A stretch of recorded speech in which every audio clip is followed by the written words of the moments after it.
In this journey, we will step back to the 1880s, just 20 years after the first settlers took up land in Scots New Country in the village of Ellesmere, now part of Scottsdale.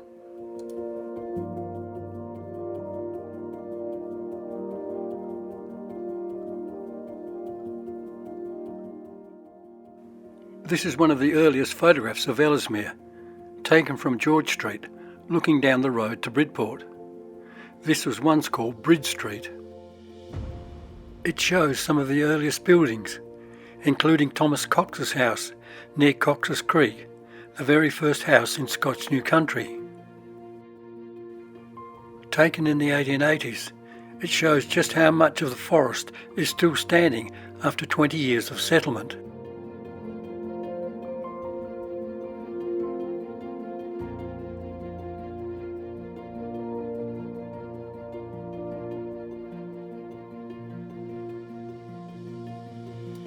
On top of the hills are two of the first churches, the Wesleyan and the Union Chapel, hidden in the trees. You can see one of the very first hotels on the left, built by Alexander Gill on the busy main road to Bridport. The houses on the right are built on land originally purchased by Richard Hall and James Scott, both surveyors. Also James Reed Scott and Samuel Hawkes.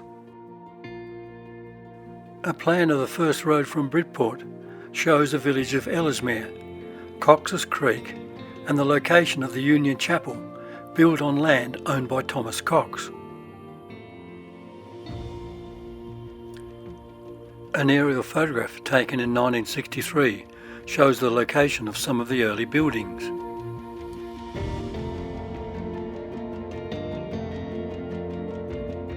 Looking at the same scene today makes you think about all the back-breaking work it must have taken to clear the land and create this rich agricultural environment.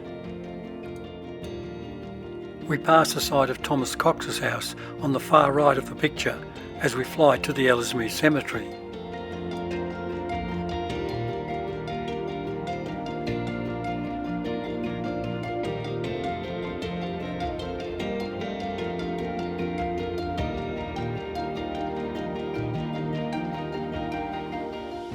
The Ellesmere Cemetery was built on 1 acre of land donated by Thomas Cox.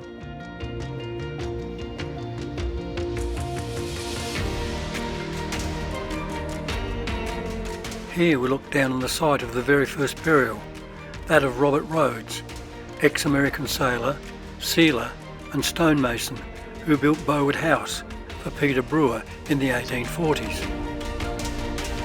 In 2023, we managed to relocate his headstone from Bowood back to the burial site. It had been removed in the 1890s for safekeeping, as the old Union Chapel burial ground had been neglected. Peter, we're nearly like 80. You better keep that in mind about lifting it. Fair dinkum. You hope they're paying you fellas enough. You tell us where you want it? That looks pretty good. That's spot on.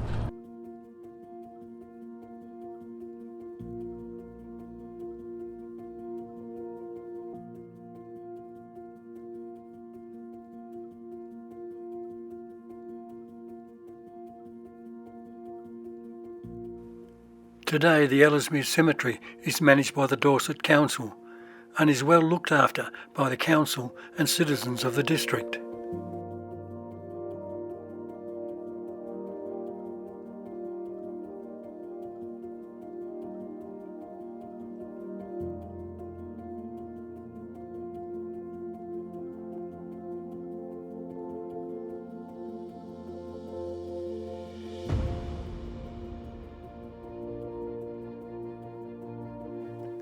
Stepping back to 1980 shows the changes that have taken place.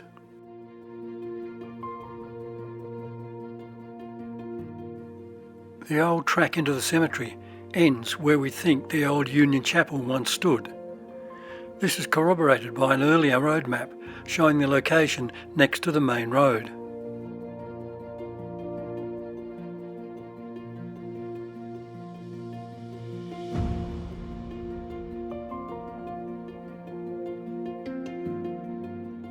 Returning to Ellesmere, we have an opportunity to see some of the significant features in the early village.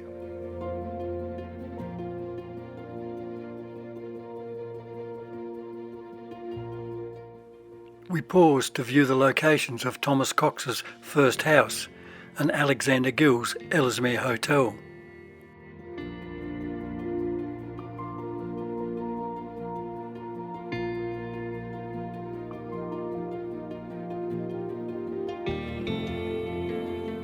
Next we come to Ellesmere House, built for Samuel Hawkes, Arbor tin mine manager, hire of Chinese tin miners and later Tasmanian politician. Fortunately, we have copies of photographs of this building, which is still standing today, though it is difficult to see, surrounded by trees. Views from the house looking west, we can just see Bluemont in the distance. It is amazing to see what the house and garden looked like in 1980.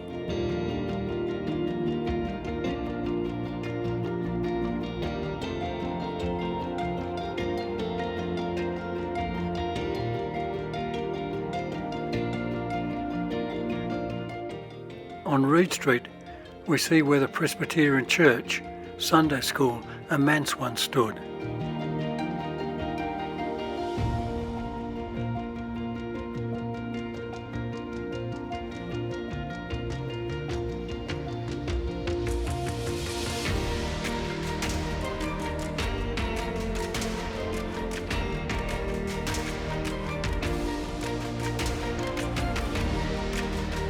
Now we come to one of the oldest buildings still standing in Ellesmere, the courthouse, built by Alexander Gill from timber cut in the New Tile sawmill.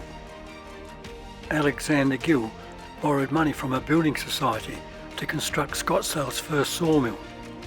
It was water-powered from a 22-foot water wheel, fed from a dam and a water ace. Before that, timber was hand-sawn in a saw pit.